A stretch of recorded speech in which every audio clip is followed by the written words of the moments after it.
M حمزہ ناصر official Islamic channel کو like subscribe کریں۔ اور کیا وہ جس نے آسمان اور زمین بنائے ان جیسے اور نہیں بنا سکتا؟ اولیس الذی خلق السماوات والارض، کیا جس نے آسمان بنائے اور زمین بنائی بقادر علی ان یخلق مثلہم، تو وہ ان جیسے اور نہیں بنا سکتا؟ ساری دنیا کے معمار اکٹھے کر دو، ایک فٹ کی ٹائل بغیر سپورٹ کے کھڑی کر کے دکھاؤ، نہیں دکھا سکتے۔ لیکن اتنا بڑا آسمان بغیر ستون کے کھڑا ہے، یہ رب کی تخلیق کی شان کا ایک انوکھا باب نہیں ہے؟ تو جو رب یہ آسمان بغیر ستون کے کھڑا کرنے پہ قادر ہے اور صدیاں بیت گئی، اس میں کوئی رکھنا بھی پیدا نہیں ہوا، تو کیا وہ ہڈیوں کو جوڑ کر دوبارہ انسان کو زندگی نہیں دے سکتا ہے؟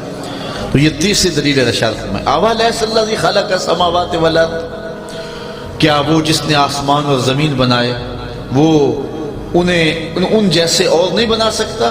پھر خود ہی کہا بلا، کیوں نہیں، وَهُوَ الْخَلَّاقُ الْعَلِيمُ، اور وہی بڑا پیدا کرنے والا سب کچھ جانتا ہے، اس کے لیے کوئی مشکل نہیں ہے۔ مشکل ہمارے لیے ہے، ہم اس زاویے سے نہ سوچیں کہ ہمارے لیے مشکل ہے، ہم نہیں کر سکتے۔ میاں ہم کیا کر سکتے ہیں؟ ہم تو ایک مکھی کا پر بھی نہیں بنا سکتے، لیکن وہ کیا ہے کہ وہ حضرت انسان کو کتنی گرمیاں اور کتنی جولانیاں نصیب فرمائی ہیں۔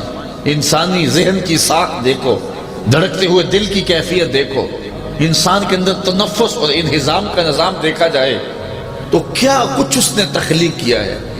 دنیا کا امیر ترین شخص ہے اوناسس، اس کی آنکھوں کے پپوٹے جو ہیں وہ کام کرنا چھوڑ جاتے ہیں۔ یہ قدرت نے آٹومیٹک سسٹم لگایا ہوا ہے، ادھر تنکا اڑا ادھر آنکھ بند ہو گئی، ادھر عزم ہوا ادھر فوراً آنکھ کھل گئی۔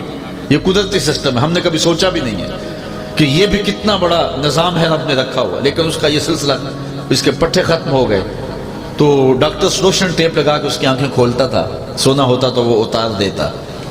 تو کسی نے اوناسس سے پوچھا کہ تیری زندگی کی سب سے بڑی آرزو، کہا کاش اپنی مرضی سے آنکھیں کھول سکوں۔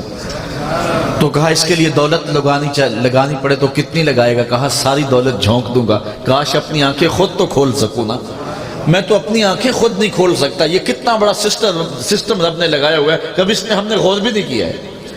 یہ ہم جب بولتے ہیں تو یہ قدرتی گریس ہے جو لعاب کی صورت میں ہمارے منہ میں ہے، اگر اس کی مقدار کم ہو جائے تو بولنے میں دقت ہو جائے۔ میرے ایک دوست کی یہ پرابلم ہے کہ اس کو لعاب کم آتا ہے اور بنیادی طور پہ اس نے لیکچر دینا ہوتا ہے، لیکچرار ہے تو مسئلہ ہے اس کے لیے۔ تو ہوا کیا کہ ایک آنکھ کی بینائی بھی تقریباً جاتی رہی ہے اور معدہ بھی متاثر ہے۔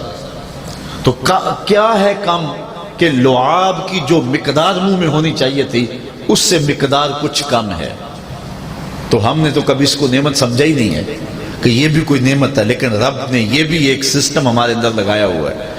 میں نے آپ کو دو مثالیں دی ہیں، اس کے علاوہ اور بھی بہت کچھ انسان کی زندگی میں رکھا ہے جس کو ہم جانتے بھی ہیں، کچھ کو نہیں بھی جانتے ہیں۔ یہ انہضام کا، تنفس کا نظام ہے۔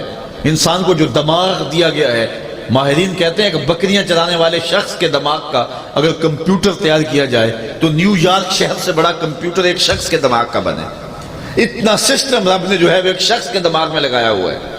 یہ دھڑکتا ہوا دل، یہ زندگی کا جو ہے وہ زندگی کی چہل پہل، یہ ذرا انسان غور کرے، تدبر کرے تو یہ ہمارے لیے تو جو ہے وہ ایک آنکھ کا پپوٹا، اس کے پٹھے رہ جائیں تو ان کی جنبش مشکل۔ رب نے کیا کچھ بنایا ہے